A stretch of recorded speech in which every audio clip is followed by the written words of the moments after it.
আচ্ছা, আজকে আমরা যে বর্ণনামূলক প্রশ্ন, হ্যাঁ, বর্ণনামূলক এই যে 1 নম্বর নিয়ে প্রথমে আলোচনা করি।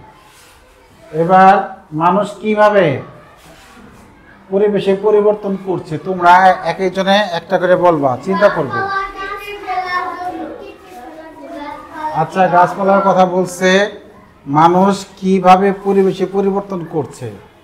তাহলে আমি এটা মাইন্ড ম্যাপ করে দেই, ঠিক আছে?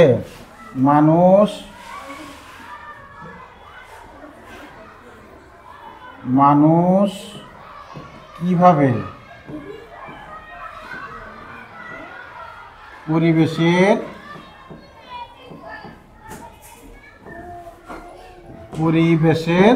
পরিবর্তন করছে।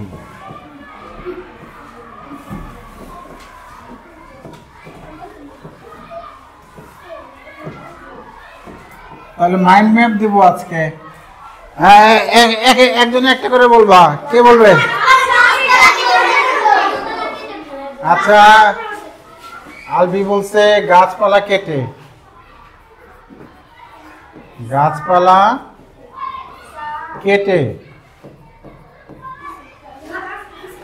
হ্যাঁ, তারপরে আর কে বলবে?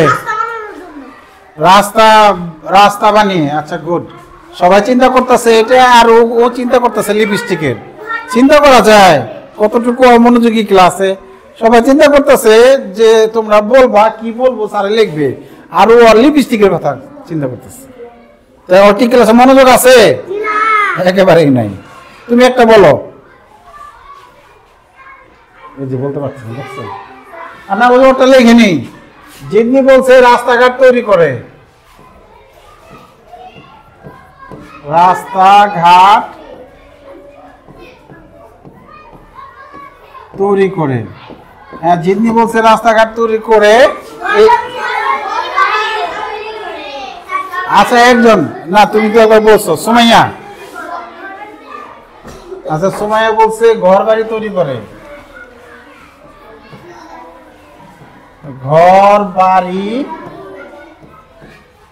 তৈরি করে। আর কে কি বলবে? হ্যাঁ, জ্বালানি কাঠের জন্য গাছপালা কাটছে। ঠিক আছে, ওকে, হয়েছে তো, এটা লেখা হয়ে গেছে। ঠিক আছে। আর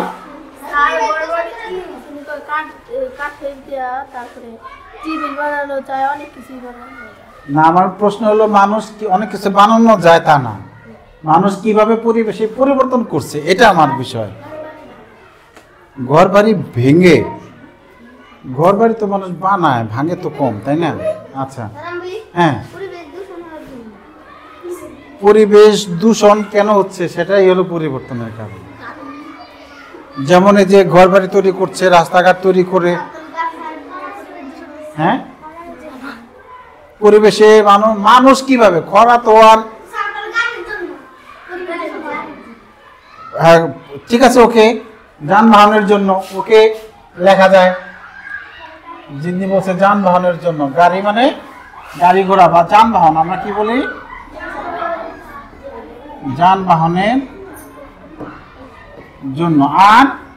আর কেউ কিছু বলতে পারো? মানুষ কেন পরিবেশের পরিবর্তন করছে? উন্নয়ন করার জন্য। তাহলে আমরা লিখে ফেলি উন্নয়নের জন্য। কি? সবাই উন্নয়ন চায়, তাই তো? উন্নয়নের জন্য। আরো অনেক লেখা যায়। পাহাড় কাটার জন্য। পাহাড় কেটে মানুষ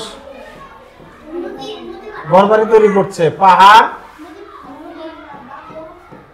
কাটার জন্য। কি? নদীর খাল বিল ভরাট করে ফেলছে না মানুষ? তাহলে এই জন্য তো পরিবেশে পরিবর্তন হচ্ছে।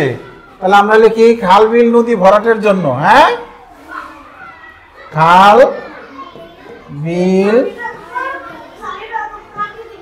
নদী ভরাট, এটা প্রাকৃতিক কিভাবে? মানুষ তো এই যে আমার স্কুলের পাশে একটা খাল ছিল, ভরাট করে ফেলছে না, তো পরিবেশে পরিবর্তন না।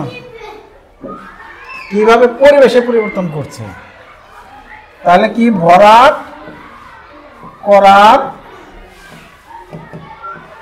জন্য, ঠিক আছে। তাহলে এবার তুমি তখন বলতে পারো নাই, এখান থেকে একটা তুমি বলো, যা বলছে এখান থেকে একটা বলো।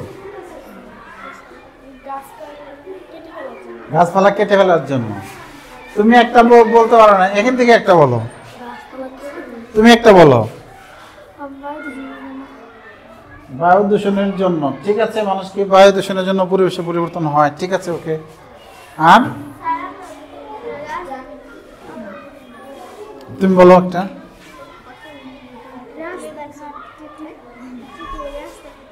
নতুন কিছু আছে তোমার মাথায়? আচ্ছা ঠিক আছে, ধন্যবাদ সবাইকে, ধন্যবাদ। এবার যারা আগেরটাই বলো নাই, এবার পরেরটাই বলবে। হ্যাঁ, পরেরটাই বলবে। আচ্ছা, একটি ইট সবুজ ঘাসের উপর রেখে দিলে, একটি ইট সবুজ ঘাসের উপর কয়েকদিন রেখে দিলে চাপা পড়া ঘাসের কি ঘটবে, কেন ঘটবে?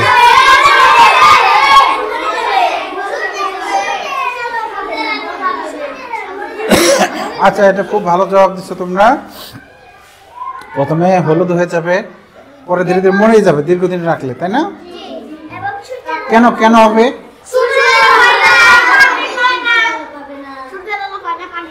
আজকে সবাই যায় গাছের উপরে একটা ইট রেখে দিবা, তারপর কিছুদিন পরে দেখবা। হ্যাঁ, ঠিক আছে। কিংবা বাড়িতে গাছের উপরে যদি কোনো কিছু থাকে দীর্ঘদিন, ধরো যে ইট থাকতে পারে, পলিথিন থাকতে পারে, কিংবা যে কোনো একটা কিছু থাকতে পারে, ওটা উঁচু করে দেখবে কি ঘাসগুলো বাঁচা আছে কিনা। হ্যাঁ,